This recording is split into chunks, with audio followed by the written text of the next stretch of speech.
It's Friday, February 20th. I'm Rob. I'm Will. And you're watching Political Lunch.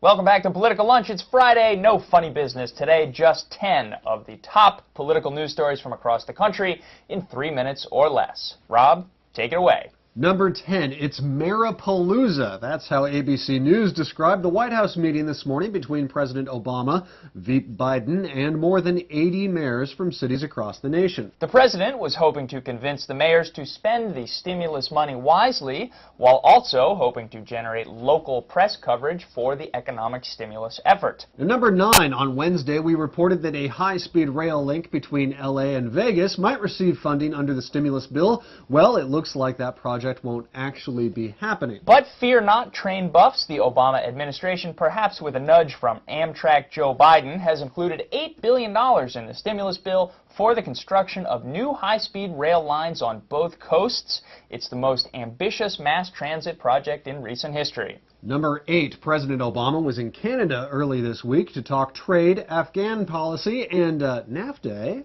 On that last subject, Obama has said the current economic conditions mean he'll be backing off from his campaign trail promise to renegotiate the North American trade deal. Number 7, the executives of some Wall Street firms are fighting back against the administration's proposal to cap pay at firms receiving federal assistance. Now, the Wall Streeters are saying they're just, quote, concerned about the feasibility of implementing that cap, but still a charm offensive this is not. Number 6, Hillary Clinton returned from her trip to Asia, sounding optimistic about the prospects for reducing the North Korean threat. She says it's unlikely that Kim Jong-il will be throwing his weight around much longer. Number 5, Representative John Murtha, a Democrat from Pennsylvania who made his name through his vocal oppositions to the Bush administration's Iraq policy. He's under scrutiny for his ties to a lobbying firm that works on behalf of defense contractors. More than 100 members of Congress secured earmarks on behalf of that lobbyist's clients in the 2008 Defense Appropriations Bill,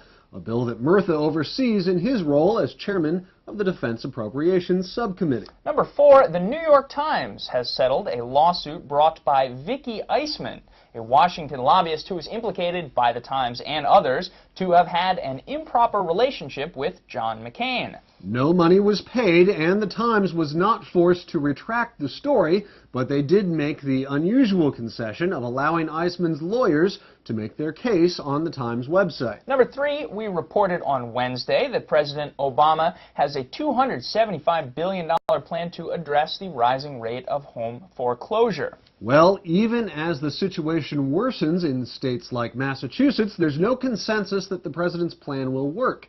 Even some high-profile financial reporters have commented that the plan could encourage homeowner irresponsibility. Number 2, but of the states, it is California that's in the most dire straits. Yesterday, a budget there finally passed, and state legislators hope that will save some 90,000 jobs, state jobs that had been on the chopping block.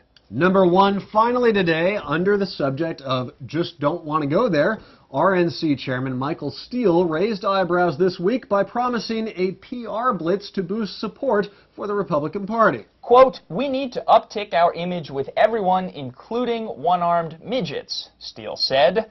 He continued to say that there will be, quote, "an off-the-hook public relations blitz into urban, suburban, hip-hop settings." I can't wait to see that happen. That'll do it for us today. Thanks very much for sticking with us this week. Have a great weekend. We'll see you right back here at politicallunch.com on Monday.